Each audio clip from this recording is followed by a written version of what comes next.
Moses, once a prince of Egypt, returned from exile with a mission given to him by God. He stood boldly before Pharaoh, Egypt's powerful ruler, and delivered a simple but divine command. "Let my people go." But Pharaoh's heart was proud and hard. He refused. He had no concern for the suffering of the Israelites, who had been enslaved for generations. He ignored Moses' words. And so, God sent signs, warnings, wonders, 10 plagues that would shake the mighty empire of Egypt to its core. The first plague was the river of blood. The Nile River, the source of life in Egypt, turned to blood. Its waters became thick and red, stinking with death. Fish floated to the surface, lifeless. The people could neither drink nor bathe, yet Pharaoh remained unmoved. Then came a plague of frogs. They rose from the waters and invaded every corner of the land. Houses, bedrooms, kitchens, even their food was not spared.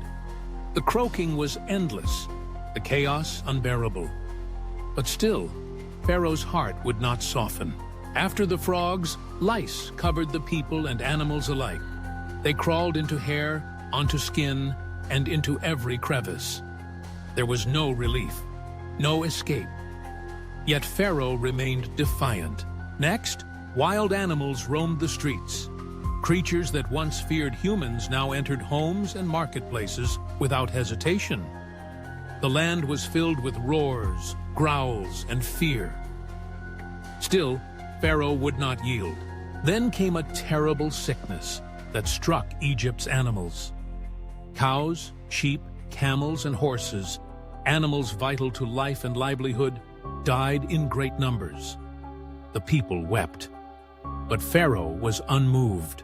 Boils and sores broke out on every Egyptian, men, women, and children, covering their bodies with pain. No one could stand or rest comfortably. The suffering was great, but Pharaoh's heart stayed cold. A storm like no other struck the land.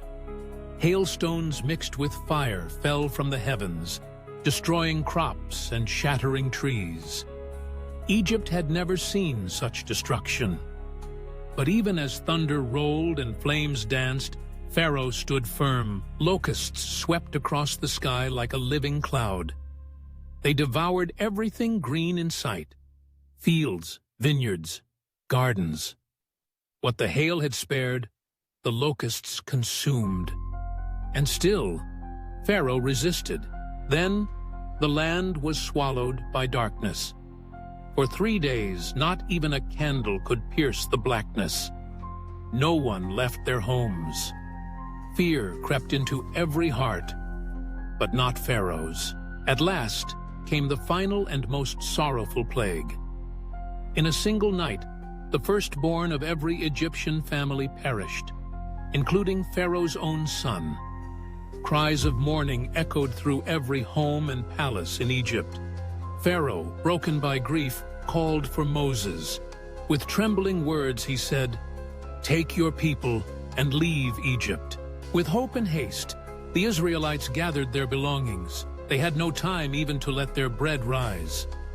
Under the stars, families walked together, young and old, leading animals, whispering prayers, clinging to the promise of freedom. But Pharaoh's heart turned hard once again. Regret took hold, and he rallied his army, mounting chariots and calling soldiers to pursue the fleeing slaves. Dust rose behind them as they charged toward the Red Sea. The Israelites saw them coming and were afraid. The sea blocked their path, and behind them, Pharaoh's army thundered closer. They cried out to Moses, panicked and trapped. But Moses stood firm and said, "Do not be afraid.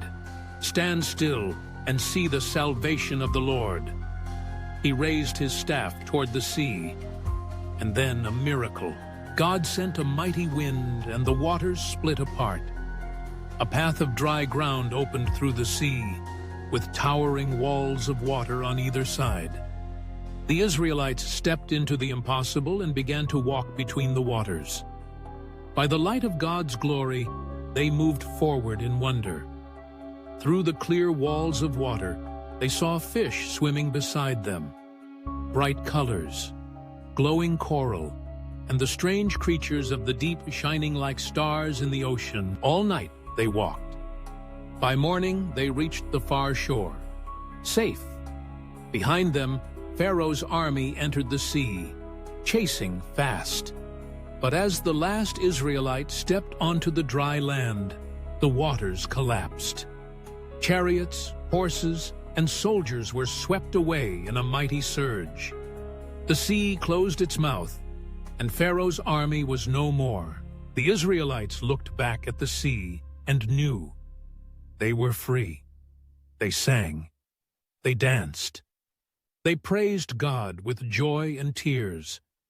From that day on, they would remember, with God, even the deepest waters can part. Even when there seems to be no way, He makes one. The end.